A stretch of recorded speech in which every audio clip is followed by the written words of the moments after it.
नमस्कार साथियों, आप सबका स्वागत है हिंदी चैन में।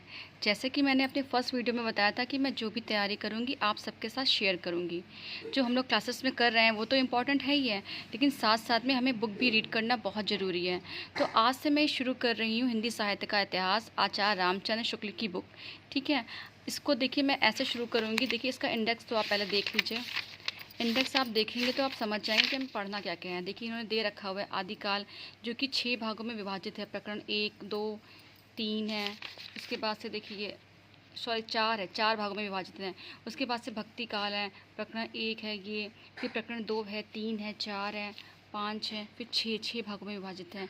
तो इस तरह से पहले हमको शुरू करने के लिए पहले इसमें एक ये वाला जो टॉपिक है, कितने पेजेस के, एक देखिए एक या 3 पेज है, मैंने देखा हुआ था। हाँ 3 पेज है, इसमें से भी बहुत सारे क्वेश्चन आते हैं। तो आज मैं इसको शुरू कर रही हूँ। अगर आपके पास ये बुक है तो आप भी स्टार्ट कर सकते हैं, और नहीं है तो मेरे साथ इसको पढ़ सकते हैं। आइए शुरू करते हैं आप। और इसमें आप देखेंगे कि यहीं से कैसे कितने कितने क्वेश्चन पुटअप हुए हैं। देखिए हेडिंग है ये, प्रथम संस्करण का वक्तव्य। अब इसमें देखिए, हिंदी के कवियों का एक वृत्त संग्रह ठाकुर शिव सिंह सेंगर ने सन 1883 है ये, ठीक है, ईस्वी में प्रस्तुत किया था। यहीं से क्वेश्चन बन जाएगा कि शिव सिंह सेंगर ने अपना ग्रंथ किस समय प्रकाशित किया, तो 1883 में। और उसको क्या कहते हैं, रामचंद्र शुक्ल ने क्या कहा है, व्रत संग्रह कहा है। हिंदी के कवियों का एक व्रत संग्रह, मतलब शिव सिंह सेंगर ने जो ग्रंथ लिखा है उसको रामचंद्र शुक्ल जी ने क्या कहा है। तो क्वेश्चन बनेगा तो आपका आंसर होगा व्रत संग्रह। ठीक है, उसके पीछे, यहाँ पे पीछे का मतलब ये रामचंद्र शुक्ल जी कह रहे हैं कि इसके बाद, मतलब शिव सिंह सेंगर ने जो ग्रंथ लिखा था उसके बाद की बात बता रहे हैं। उसके पीछे सन ये क्या ये लिखा हुआ है 1889। 1889 में डॉक्टर गियर्सन, ठीक है, ये जो ब्रैकेट में लिखा हुआ है तो मतलब ये इसी को ही कहते हैं। गियर्सन ने modern vernacular literature of northern Hindustan के नाम से एक वैसा ही बड़ा कवि व्रत संग्रह निकाला।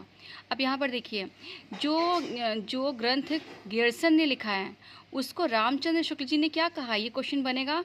तो इसका आंसर होगा बड़ा कवि व्रत संग्रह। ठीक है, शिव सिंह सेंगर ने जो ग्रंथ लिखा है उसको रामचंद्र शुक्ल जी ने क्या कहा है, व्रत संग्रह कहा है। लेकिन जो इन्होंने लिखा है गियर्सन ने, उसको इन्होंने क्या कहा है, बड़ा कवि व्रत संग्रह। ठीक है, देख लीजिए मैंने यहाँ पे नोट भी किया हुआ है कि इन्होंने बड़ा जो कवि है वो गियर्सन के ग्रंथ को कहा है, और जो व्रत संग्रह है वो शिव सिंह सेंगर को के ग्रंथ को कहा है। ठीक है, मतलब एक एक लाइन से इनके क्वेश्चन बनते हैं।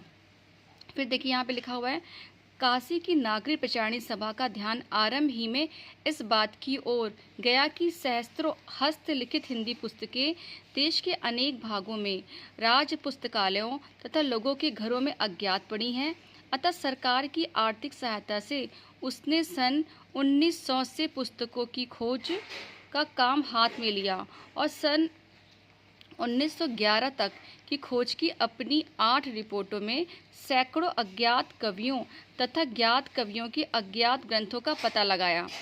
सन 1913 ईस्वी में सारी सामग्री का उपयोग करके मिश्र बंधुओं, और मिश्र बंधु कौन है पता है आपको, जो मिश्र बंधु हैं उसमें अभी हम लोग आगे पढ़ेंगे तो आपको मालूम पड़ेगा। मिश्र बंधुओं श्री युक्त पंडित श्याम बिहारी मिश्र ने अपना, देखिए मिश्र बंधुओं में एक हैं श्याम बिहारी, ने अपना बड़ा भारी कवि व्रत संग्रह। देखिए अब हम लोगों ने जो व्रत संग्रह 3 तरह के पढ़ लिए हैं, एक व्रत संग्रह है, एक बड़ा कवि व्रत संग्रह, और ये एक भारी कवि व्रत संग्रह।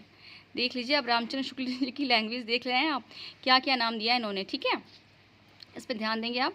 मिश्र बंधु विनोद, जिसमें वर्तमान काल के कवियों और लेखकों का भी समावेश किया गया, 3 भागों में प्रकाशित किया गया। मतलब इससे यहाँ पे हमें क्या मालूम पड़ रहा है, जो मिश्र बंधुओं ने मिश्र बंधु विनोद लिखा है ना, वो कितने भागों में है, वो 3 भागों में है। और इनके ग्रंथ को रामचंद्र शुक्ल जी ने क्या कहा है, भारी कवि व्रत संग्रह। ठीक है, अब देखिए एक पैराग्राफ में कितने सारे क्वेश्चन बन रहे हैं, इसलिए इनकी बुक कितनी इम्पोर्टेंट है आप समझ सकते हैं। फिर देखते हैं, इधर जब से विश्वविद्यालय में हिंदी की उच्च शिक्षा का विधान शुरू हुआ, तब से उसके साहित्य के विचार श्रृंखलाबद्ध इतिहास की आवश्यकता का अनुभव छात्र और अध्यापक दोनों कर रहे थे। शिक्षित जनता की जिन जिन प्रवृत्तियों के अनुसार हमारे साहित्य स्वरूप में जो जो परिवर्तन होते आए हैं, जिन जिन प्रभावों की प्रेरणा से काव्यधारा को भिन्न भिन्न शाखाएं फूटती रही हैं, उन सब के सम्यक निरूपण तथा उनकी दृष्टि से किए हुए सुसंगत काल विभाग के बिना साहित्य के इतिहास का सच्चा अध्ययन कठिन दिखाई पड़ता था। ये कौन कह रहे हैं? शुक्ल जी कह रहे हैं। 700-800 वर्ष को संचित ग्रंथ राशि सामने लगी हुई थी, पर ऐसी निर्दिष्ट सारणियों की उद्भावना नहीं हुई थी जिसके अनुसार सुगमता से इस प्रभुत सामग्री का वर्गीकरण होता। भिन्न भिन्न शाखाओं के 1000 कवियों की केवल कालक्रम से गुथी उपर्युक्त व्रतमालाएं साहित्य के इतिहास के अध्ययन में कहाँ तक सहायता पहुँचा सकती थी? ये शुक्ल जी क्वेश्चन पूछ रहे हैं। सारे रचना काल को केवल आदि, मध्य, पूर्व, उत्तर इत्यादि खंडों में आँख मूंद कर बांट देना, यह भी ना देखना कि खंड के भीतर क्या आता है और क्या नहीं, किसी व्रत संग्रह को इतिहास नहीं बना सकता।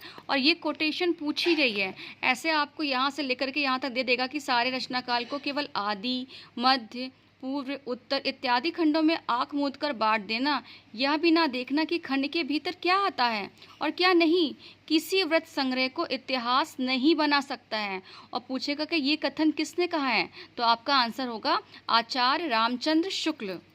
फिर देखिए, 5 या 6 वर्ष हुए छात्रों के उपयोग के लिए मैंने कौन, मतलब शुक्ल जी कह रहे हैं ना, यहाँ पर मैंने कौन है? शुक्ल जी की बारे में बात हो रही। शुक्ल जी कह रहे हैं कि मैंने कुछ संक्षिप्त नोट तैयार किए थे जिनमें परिस्थिति के अनुसार शिक्षित जन समूह की बदलती हुई प्रवृत्तियों को लक्ष्य करके हिंदी साहित्य के इतिहास के काल विभाग और रचना की भिन्न भिन्न शाखाओं के निरूपण का एक कच्चा ढांचा खड़ा किया गया था। शुक्ल जी कह रहे हैं कि जब इन्होंने अपने साहित्य को लिखा होगा तो इसके लिए जो सामग्री कहाँ से ली वो बता रहे हैं। हिंदी शब्द सागर समाप्त हो जाने पर उसकी भूमिका के रूप में भाषा और साहित्य का विकास देना भी स्थिर किया गया।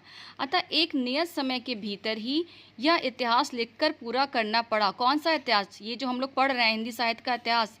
साहित्य का इतिहास लिखने के लिए जितनी अधिक सामग्री मैं जरूरी समझता था, मैं कौन? शुक्ल जी कह रहे हैं, मैं समझता था उतनी तो उस अवधि के भीतर इकट्ठी न हो सकी, पर जहाँ तक हो सका आवश्यक उपादान रखकर कार्य पूरा किया गया। ठीक है, आइए देखते हैं इसके बाद। इस पुस्तक में, यानी कि जो हम लोग पढ़ रहे हैं, इस पुस्तक में जिस पद्धति का अनुसरण किया गया है, हम लोगों ने पढ़ा था ना कि ये जो पद्धति होती, जैसे हमने वहाँ पढ़ा था वर्णाक्रम वाली और कालक्रम पद्धति। एक पद्धति होती विधेयवादी या उसी को क्या कहते हैं, प्रत्यक्षवादी। ये पद्धति किसने प्रयोग करी है? रामचंद्र शुक्ल ने अपने इस इतिहास ग्रंथ को लिखने के लिए। उसका थोड़ा सा उल्लेख कर देना आवश्यक जान पड़ता है। पहले काल विभाग को लीजिए। अब जब हम लोग इंडेक्स देख रहे थे ना, अभी वहाँ पर जब पहुँचेंगे तो मालूम पड़ेगा ये क्या कहना चाह रहे हैं। जिस काल विभाग के भीतर किसी विशेष ढंग की रचनाओं की प्रचुरता दिखाई पड़ी, ये बात कर रहे हैं आदिकाल की। ठीक है, ये आदिकाल की बात कर रहे हैं। वह एक अलग काल माना गया और उसका नामकरण उन्हीं रचनाओं के स्वरूप के अनुसार किया गया। इसी प्रकार काल का एक निर्दिष्ट सामान्य लक्षण बनाया जा सकता है। किसी एक ढंग की रचना की प्रचुरता से अभिप्राय यह है कि दूसरे ढंग की रचनाओं में से चाहे किसी एक ढंग की रचना को ले, वह परिमाणों में प्रथम के बराबर ना होगी। यह नहीं कि और सब ढंगों की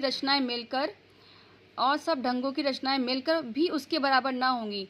जैसे यदि किसी काल में 5 ढंग की रचनाएं हैं, 10, 5, 6, 7 और 2 के क्रम में मिलती हैं, तो जिस ढंग की रचना की 10 पुस्तकें हैं उसकी प्रचुरता कही जाएगी। और यद्यपि शेष और ढंग की सब पुस्तकें मिलकर 20 हैं, या तो हुई पहली बात। मतलब ये रामचंद्र शुक्ल जी कह रहे हैं कि जो प्रवृत्ति पाई जाएगी उसके अनुसार ही उसका नामकरण होगा। ठीक है। दूसरी बात है कि ग्रंथों की प्रसिद्धि, मतलब ये क्या कहना चाह रहे हैं कि जिस ग्रंथों की प्रचुरता होगी, जिन ग्रंथों की प्रसिद्धि होगी, उनके अनुसार ही उस ग्रंथ काल का नामकरण किया जाएगा। किसी काल के भीतर जिस एक ही ढंग के बहुत से अधिक ग्रंथ प्रसिद्ध चले आते हैं, उसी ढंग की रचना उस काल के लक्षण के अंतर्गत मानी जाएगी, चाहे और दूसरे ढंग की अप्रसिद्ध और साधारण कोटि की बहुत सी पुस्तकें भी इधर उधर कोनों में पड़ी मिल जाया करें। मतलब जो जिनकी प्रचुरता होगी, जिनकी प्रसिद्धि होगी, उन्हीं प्रवृत्तियों के अनुसार उसका नामकरण माना जाएगा। प्रसिद्धि भी किसी काल की लोक प्रवृत्ति की प्रतिध्वनि है। सारांश यह है कि इन दोनों बातों की ओर ध्यान रखकर काल विभागों का नामकरण किया गया है। फिर इन्होंने यहाँ बता दिया है कि आदि काल का नाम मैंने वीर गाथा काल रखा है। ठीक है, यहाँ पे ये क्या कह रहे हैं, शुक्ल जी कह रहे हैं कि इन्होंने आदिकाल का नाम क्या रखा है, वीर गाथा काल। ये क्वेश्चन आता है ना कि रामचंद्र शुक्ल जी ने आदिकाल को क्या कहा है, वीर गाथा काल कहा है। और क्वेश्चन बनते हैं कि उन्होंने किस मतलब कि क्या कहा है कि नामकरण करने के लिए कौन कौन सी प्रवृत्ति आवश्यक है। तो आप ये देखिए यहाँ बताया भी इन्होंने कि ग्रंथों की प्रसिद्धि, रचनाओं की प्रचुरता, इन सब चीज़ों को इन्होंने देखा हुआ है। आज हम इतना ही करते हैं क्योंकि मैं ये फ़ोन को ना हाथ से पकड़ के पढ़ा रही हूँ और मेरे हाथ में पेन हो रहा है। कल मैं इसकी व्यवस्था कर लूँगी तो हम लोग आगे पढ़ेंगे। ठीक है, चलिए मिलते हैं अगली क्लास में।